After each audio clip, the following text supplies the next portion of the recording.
So I have a 2003 Polaris Sportsman 700 that was making a really bad creaking sound, is the best way I can describe it.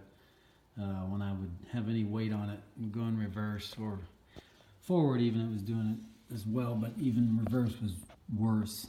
But it ended up being the universal joints that was causing that squeak, creaking noise. But to get those out is a bit of a pain. It seems like some of them will have a spline here to where you can slide the yoke back to get the whole assembly out, but this doesn't have it. It's a solid welded on both sides.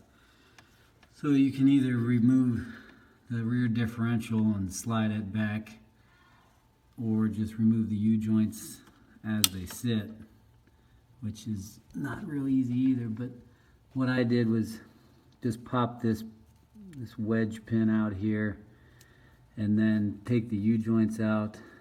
And to get those out, you need to, there's a snap ring behind each one of these U-joints here, these bearings.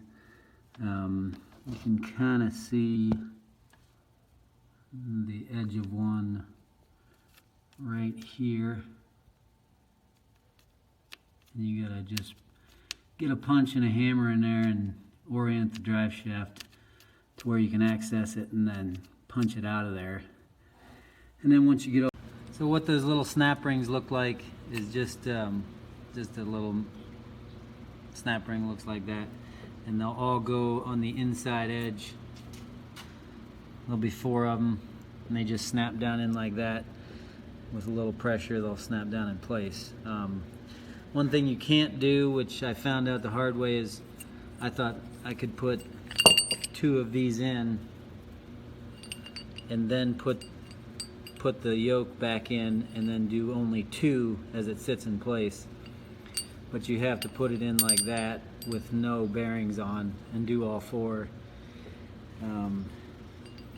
to get it to work, because I put the 2 in first and tried to put it in there and I couldn't get it situated right to get it slid into the end of the spline. So one little cheat I did do to make it a little easier to get the bearings in is I took a Dremel with a sanding disc and just skinned a little bit off of here to make it easier for the bearing to go in and out. I know probably shouldn't do that, but I didn't take much out and it was still still a really tight fit. So I think you're pretty safe doing that. It makes it easier putting it in.